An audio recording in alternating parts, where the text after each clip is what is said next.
पहाड़ों की रात शहरों की रात जैसी नहीं होती। यहाँ चारों तरफ अंधेरा होता है और बाज़ औक़ात ये अंधेरा किसी अनजान चीज़ की मौजूदगी का एहसास दिलाता है, ऐसी मौजूदगी जो सिर्फ इंसान महसूस कर सकता है। ग्रे सीडान चढ़ाई की तरफ चल रही थी और उसके अंदर आदित्य वर्मा किसी गहरी सोच में गुम था, क्योंकि आज वो यहाँ किसी मकसद से आया था। आदित्य एक तहकीकाती सहाफ़ी था और उसके पास एक ऑडियो क्लिप थी, सिर्फ 19 सेकंड की। क्लिप में आग का कड़कड़ाना बिल्कुल साफ सुनाई दे रहा था, बच्चों का रोना और किसी आदमी की गुस्से भरी आवाज़ थी, लेकिन बहुत मध्यम थी जो बिल्कुल समझ नहीं आ रही थी। आदित्य ने चलती गाड़ी में रिकॉर्डिंग दोबारा प्ले की और उस आग के कड़कड़ाने को गौर से सुनने के बाद उसे यकीन आ गया कि ये आवाज सच्ची है। ये आवाज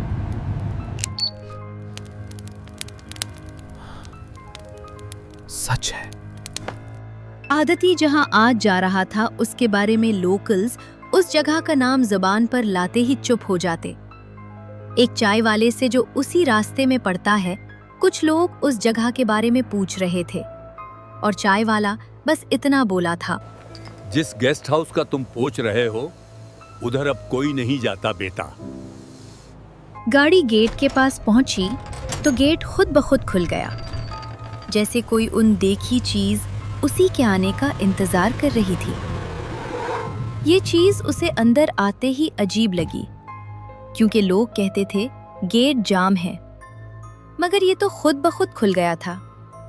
आदित्य ने हेडलाइट्स ऑफ की और गाड़ी से बाहर आया।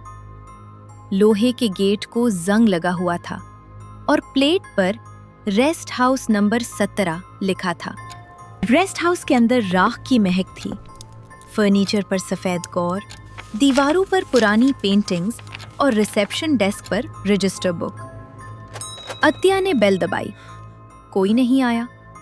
उसके सामने रजिस्टर पहले से खुला हुआ था। उसकी नजर एक लाइन पर रुक गई। आज रात 1:17 अत्या वर्मा, उसका नाम पहले से ही लिखा हुआ था। ये मेरा नाम पहले से कैसे लिखा हुआ है? वो हैरान था और अभी ये सोच ही रहा था कि उसका नाम किसने लिखा, जबकि यहाँ कोई नहीं है, कि उसे एक आवाज सुनाई दी, तुम आ ही गए। उसे एक यंग खूबसूरत लड़की आती दिखाई दी। उसका नाम मीरा था। चेहरा खूबसूरत, लेकिन उस खूबसूरती में कोई अट्रैक्शन नहीं थी। कपड़े पुराने स्टाइल के, गिरे शाल। अत्या ने पूछा, तुम कौन हो? उसने सिर्फ इतना कहा, मेरा। अत्या की नजर नीचे गई। मट्टी पर उसके पांव के नीचे फुटप्रिंट्स नहीं थे, जैसे वो खड़ी तो थी मगर जमीन को टच नहीं कर रही। आदित्य ने बगैर किसी मजीद बात के सीधा उससे सवाल पूछा, 17 साल पहले यहाँ आग लगी थी, तुम उस वक्त यहाँ थी? यहाँ कुछ है जो छुपाया गया है। यहाँ छुपाया कुछ नहीं जाता, जो होना होता है वो पहले से लिख दिया जाता है। आदित्य को फौरन याद आया, कुछ लम्हे पहले उसने रजिस्टर देखा था जिसमें उसका नाम उसके आने से पहले ही लिखा हुआ था। आदित्य चूक गया। आदित्य का गला सूख गया। उसने डरते हुए पूछा, ये तुम कर रही हो? मीरा ने कोई जवाब नहीं दिया। आदित्य को अब समझ आ गई थी कि यहाँ कुछ तो गड़बड़ जरूर है। उसने अपनी हिम्मत जोड़कर कहा, मैं इस जगह का सच पब्लिक करूंगा। मीरा ने बस इतना कहा, जिम्मेदार को यहाँ बुलाओ जिसने ये सब किया है। उसका नाम है सेठ मल्होत्रा, जिसे तुम जानते ही हो। आदित्य ने फोन निकाला। सिग्नल नहीं आ रहे थे। मेरे ने लॉबी के कोने की तरफ इशारा किया जहां लैंडलाइन फोन रखा था। आदित्य ने रिसीवर उठाया। टोन आ रही थी। सेठ मल्होत्रा और आदित्य दोनों एक दूसरे को अच्छे से जानते थे। उसने सेठ का नंबर निकाला और उसको कॉल की। कॉल कुछ देर बाद अटेंड हुई तो आदित्य ने सेठ को कहा, मेरे पास 17 साल पुरानी फायर ऑडियो है। कल सुबह पब्लिश हुई तो तुम्हारा सब कुछ खत्म हो जाएगा। अगर तुम्हारा कोई कसूर नहीं तो तुम आओ तो सही, जो कुछ भी हकीकत है सामने आ जाएगी साइद। मैं रेस्ट हाउस नंबर 17 में तुम्हारा इंतजार कर रहा हूँ। कॉल कट हो गया। मीरा ने यकीन से कहा, वो जरूर आएगा। वक्त गुजरता गया, बल्ब फ्लक्कर करता रहा। कॉरिडोर से कभी कभी किसी के हंसने की और कभी किसी के चलने के आवाज आती। फिर खामोशी छा जाती।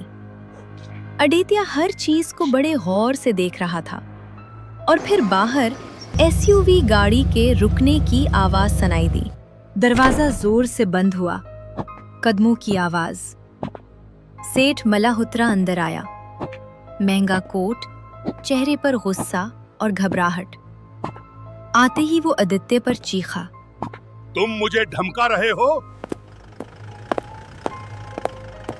तुम्हें क्या चाहिए? आदित्य ने रिकॉर्डर ऑन रखा और बोला, सच। आदित्य ने रजिस्टर की तरफ इशारा किया जहां सेठ का नाम खुद ब खुद लिखा जा रहा था। सेठ ने सफा देखा तो उसका रंग फीका पड़ गया। सेठ मल्होत्रा वापस। सेठ ने कहा, ये किसने लिखा? मीरा ने पुरसुकून आवाज में कहा, तुमने सोचा तुम सब कुछ जला दोगे, मगर तुमने सिर्फ लाशें जलाईं, सच नहीं। सेठ ने बचाव की कोशिश की। मैं मजबूर था। बच्चे भी मजबूर थे कि वो भाग नहीं सकते थे। लॉबी का बल्ब फ्लिकर हुआ और दीवारों पर सूट उभरने लगा। अचानक फर्श गर्म हो गया। जलने की बदबू फैल गई। सेठ भागना चाहता था, लेकिन उसके पांव जैसे जमीन से चिमट चुके थे, जैसे जमीन ने उसे पकड़ लिया हो। सेठ ने चीख कर आदित्य से कहा, मुझे जाने दो प्लीज, कुछ करो। कल जो तुमने किया था, आज वही तुम्हारे साथ हो रहा है। मीरा सेठ के बिल्कुल करीब आई और उसके कान में कुछ कहने लगी। याद है तुमने उस रात क्या कहा था? सेठ हिचकियों में बोला, नहीं। मीरा की आवाज अचानक सख्त हो गई और उसने सेठ के कान में वही बात दोहराई जो उस रात सेठ ने कही थी। आग तेज करो, सुबह तक सब खत्म। सेठ को अपनी मौत नजर आने लगी, क्योंकि सेठ समझ चुका था कि मीरा जिंदा नहीं है, और मीरा का चेहरा बदलना शुरू हो गया। मीरा की आंखों के गिर्द जिल्द स्याह हो गई। गालों पर जले हुए निशान उभर आए। उसकी मुस्कुराहट गायब हो चुकी थी। अब वो मीरा नहीं लग रही थी, वो आग से बना हुआ कोई वजूद थी। सेठ कांपने लगा। मीरा ने सेठ के सीने पर हाथ रखा। हाथ रखते ही सेठ के बदन में आग लग गई। सेठ के कोट से धुआं और शोले निकलने लगे। सेठ बुरी तरह चीख रहा था और माफी मांग रहा था। सेठ का जिस्म आहिस्ता आहिस्ता राख बनता गया और फिर सब कुछ खत्म हो गया। अब वहां सेठ नहीं था, बस उसकी राख रह गई थी। फर्श पर सिर्फ सेठ की गोल्ड रिंग बची जो उसके हाथ से गिर गई थी। मीरा का चेहरा वापस अपनी असल हालत में आ चुका था। उसने आदित्य को देखा और कहा, तुमने सच जान लिया है, अब सच ही लिखना। रेस्ट हाउस मामूल की हालत में आने लगा और कुछ ही देर में सब कुछ पुरसुकून हो गया। मीरा ने आदित्य से बस इतना कहा, अब यहाँ से चले जाओ और पीछे पलटकर मत देखना। आदित्य ने बहस नहीं की। वो बाहर निकला, सीधा गाड़ी तक गया। गाड़ी स्टार्ट की और सीधा सड़क पर उतर आया। दिल के अंदर डर था, लेकिन वो पीछे पलटकर देखना नहीं चाहता था।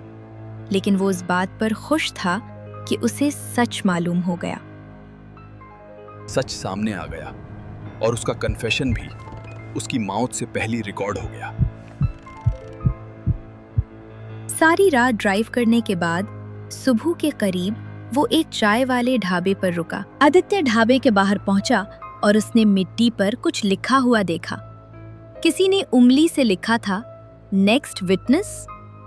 आदित्य को समझ आ गया, रेस्ट हाउस 17 सिर्फ एक जगह नहीं, एक हिसाब है, और जो भी वहां जाएगा उसे हिसाब देना पड़ेगा। 17 साल पहले सेठ मल्होत्रा ने भारी रकम के लालच में इस स्कूल को गेस्ट हाउस में तब्दील करना चाहा।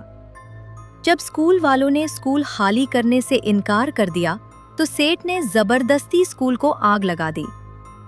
इस वाकये में बच्चे और मीरा जिंदा जलकर राख हो गए, मगर मीरा ने इस इमारत को कभी गेस्ट हाउस बनने नहीं दिया।